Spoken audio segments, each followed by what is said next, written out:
Welcome to the second video in this series. Okay, यहाँ पे मैं डिस्कस करने वाला हूँ organic chemistry topic wise question distribution. Okay, from Maharashtra SET exam, that is 2011 से 2020 जो रिसेंटली क्वेश्चन हुआ था सेट एग्ज़ाम का, उसमें कौन से टाइप के क्वेश्चंस आए हैं टॉपिक वाइज वो हम डिस्कस करेंगे, और ऑन एन एवरेज कितने क्वेश्चंस आते हैं हर टॉपिक से वो देखेंगे। साथ ही साथ रेफरेंस बुक के बारे में भी मैं थोड़ा डिस्कस करूँगा। ओके, तो स्लाइड देखते हैं। पहला है आपका रिएजेंट नेम रिएक्शन, और इसमें रीअरेंजमेंट भी मैंने डिस्कस किया, इंक्लूड किया है। उसके बाद सेकंड है reactive intermediate and reaction mechanism, जिसमें आपका सब्स्टिट्यूशन, एडिशन, एलिमिनेशन रिएक्शंस आती है। साथ ही साथ आपका कार्बिन, कार्बोकैटायन, कार्बन आयन, नाइट्रेन, ये सारे रिएक्टिव इंटरमीडिएट्स के रिएक्शंस आते हैं।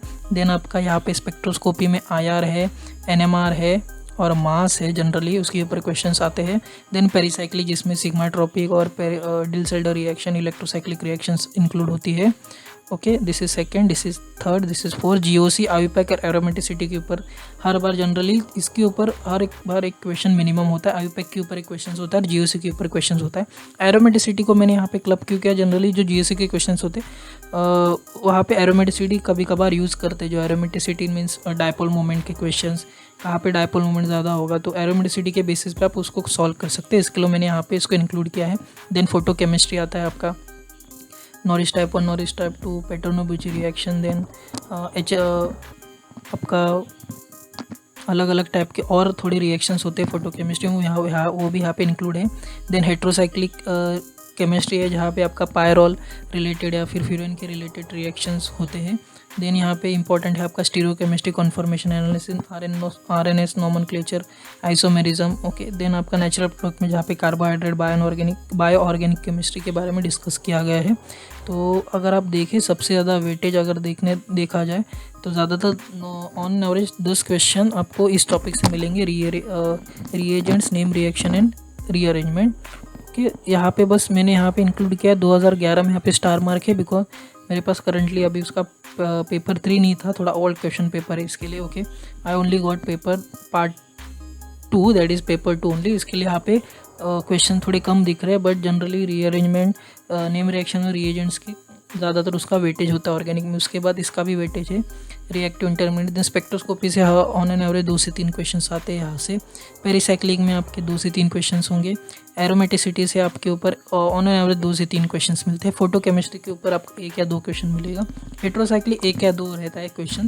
स्टीरियो केमिस्ट्री आपको देखे जाए तो कंस्टेंटली इसका वेटेज ज़्यादा है, 4 से 3, 6, 4 क्वेश्चंस आते रह रहे हैं, तो इसका वेटेज ऑब्वियसली ज़्यादा है। नेचुरल प्रोडक्ट क्वेश्चंस आता है, बट इसका सिलेबस जनरली ज़्यादा होता है। ओके, तो मेरी राय है कि अगर आपको मेन टॉपिक्स देखने, तो जो मैंने यहाँ पे रेड मार्क्स किए, स्पेशली 6 से 7 टॉपिक आप वहाँ पे ध्यान दीजिए। Okay, specially rearrangement, name reaction, जो भी सिलेबस में दिया है उतना ही आप करिए, उसके ऊपर ही ज़्यादातर क्वेश्चन पूछे जाते हैं। और एक अच्छी बात है, यहाँ पे नेगेटिव मार्किंग नहीं होती। ओके, और जो भी क्वेश्चंस आते हैं वो डायरेक्ट क्वेश्चंस आते हैं, मीन्स रिएजेंट का क्वेश्चन होगा तो उसमें रिएजेंट्स ही होते हैं। ओके, रिएक्टिव इंटरमीडिएट का क्वेश्चन होगा, उसमें रिएक्टिव इंटरमीडिएट होगा। पेरीसाइक्लिक के ऊपर पेरीसाइक्लिक होगा। जनरल नेट और गेट में ये सब में मल्टी कॉन्सेप्ट क्वेश्चन यूज़ होता है। ओके, और एक यहाँ पे बात मैं क्लियर करता हूँ, ये पैटर्न 2018 तक ये 350 का पैटर्न था, अभी रिसेंटली पैटर्न चेंज हुआ 300 का। इसके लिए आपको थोड़ा क्वेश्चंस कम दिखेंगे एज़ कम्पेयर टू 2018 के पहले। ओके, बिकॉज अभी जब केमिस्ट्री है 200 मार्क्स का केमिस्ट्री अभी बन गया है, स्टार्टिंग में वो 250 मार्क्स का था, तो थोड़े मार्क्स घटे हैं और क्वेश्चंस भी थोड़े कम हुए। इसके लिए आपको थोड़ा सा डिक्रीज मिलेगा क्वेश्चन नंबर में, लेकिन वेटेज उतना ही है ऑलमोस्ट। जो टॉपिक सबसे ज़्यादा वेटेज है उसका अभी भी क्वेश्चंस उतने ही ज़्यादा आते हैं। ओके, तो अगर हम इसका एवरेज देखेंगे 10 साल का, तो एवरेज लुक लाइक दिस। आपका फर्स्ट है आपका reactive reagents, name reaction, rearrangement. उसके बाद आपका आता है reactive intermediation mechanism. Then you have this spectroscopy. उसके बाद आपका GOC के ऊपर ऑन एन एवरेज 2 से 3 क्वेश्चंस होते हैं। उसके बाद आपका पेरीसाइक्लिक है। पेरीसाइक्लिक के बाद आपका ये आता है क्वेश्चन, पेरीसाइक्लिक के स्टीरियो के ऊपर क्वेश्चंस है। Then you have photo chemistry. Okay, hetero के भी 1-2 क्वेश्चंस होते हैं, बट जनरली वो डायरेक्ट इजी क्वेश्चंस होते हैं, रिएक्शंस के ऊपर बेस होते हैं। नेचुरल प्रोडक्ट नहीं बोल रहा हूँ यहाँ पे, नेचुरल, बायो, इनऑर्गेनिक, बिकॉज वहाँ पे ज़्यादा आपको बहुत सारा पढ़ना पड़ता है एक्स्ट्रा, लेकिन उनका वेटेज इतना नहीं है। ओके, हेट्रोसाइक्लिक और मैं नेचुरल प्रोडक्ट की बात करूँ तो 6 to 7 टॉपिक है आपके 60-70% वेटेज कैरी करते हैं ऑर्गेनिक केमिस्ट्री में। ओके, तो इतना भी करेंगे तो आप ऑलमोस्ट मोस्ट ऑफ क्वेश्चन आराम से अटेंड कर सकते हो।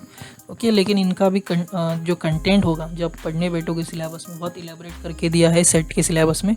तो आप ध्यान रखिए, जितना भी आपको सिलेबस में दिया, जो भी न्यूमरेशन रीअरेंजमेंट, प्रॉपरली सब करिए, कुछ भी छोड़िए मत, बिकॉज आप 1-2 टॉपिक और छोड़ोगे तो हाँ, सेट क्या करते हैं, हर टॉपिक से एक ट्राई करते हैं कि मिनिमम एक तो क्वेश्चन आ जाए जनरली। ओके, तो क्या करिए, हर टॉपिक से आता है तो आपको इसका एक एडवांटेज, आप उसको अटेम्प्ट कर सकते हैं बिकॉज इसमें नेगेटिव मार्किंग है, so that will be advantage for you. Okay, तो अगर मैं रेफरेंस बुक की बात करूँ, दो 2 books are generally refer there for this is Clayden, जो जनरली प्रीफर की जाती है, और कैरोथर्स।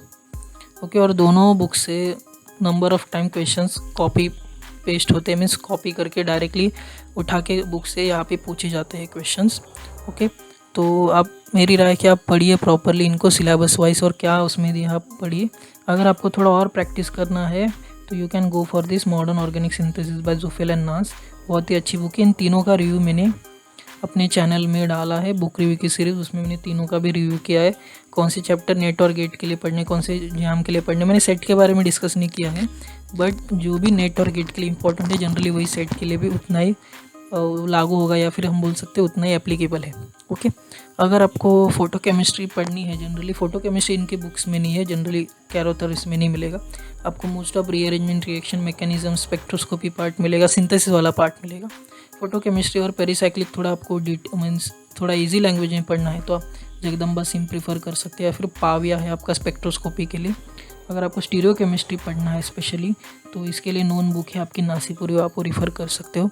क्लेडन में आपको स्टीरियो केमिस्ट्री इतना नहीं मिलेगा, कैरोथर में भी नहीं है, बिकॉज कैरोथर 7-7 चैप्टर्स है, और इसको स्टीरियो केमिस्ट्री अलग से चैप्टर नहीं, बिकॉज यहाँ पे जनरली ये बुक रिएजेंट्स और सिंथेसिस के लिए यूज़ की जाती है। सिंथेसिस के एग्जाम्पल यहाँ पे आपको कैरोथर में basic example, basic reaction mechanism नहीं मिलेगा, आपको क्लेडन में वो सब चीज़ें मिलेंगी, बेसिक रिएक्शंस और ये सब, नेम रिएक्शन, रीअरेंजमेंट। कैरोथर में आपको रीअरेंजमेंट्स और पेरीसाइक्लिक के लिए जनरली आप पढ़ सकते हो, उसके लिए चैप्टर्स। ओके, तो स्टीरियो केमिस्ट्री के लिए आप नासीपुरी पढ़ सकते हैं, फिर PS कलसी की भी स्टीरियो केमिस्ट्री आती है, दोनों भी इंडियन ऑथर्स हैं। तो डिपेंडिंग अपॉन आपको नासीपुरी टफ लग रही है तो PS कलसी पढ़ सकते हो, यहाँ पे मैंने इंक्लूड नहीं किया, बस तो स्टीरियो केमिस्ट्री के लिए एक और ऑप्शन में बता रहा। फोटो केमिस्ट्री के लिए इंडियन ऑथर में आप जा सकते हैं, लैंग्वेज भी ईजी है, आप अंडरस्टैंड भी आराम से कर जाओगे। ओके, पाविया का भले फॉरेन ऑथर है, but you can understand very easy, because language उसकी ईजिली और क्वेश्चंस भी अच्छे हैं उसमें एग्जाम्पल। ओके, तो this is about this Maharashtra SET exam organic part analysis. Okay, अगर आपको वीडियो पसंद आया होगा, आप चैनल को सब्सक्राइब कर सकते हैं, लाइक करें वीडियो को, शेयर करें वीडियो को। ओके, तो मिलते हैं नेक्स्ट वीडियो में, बाय।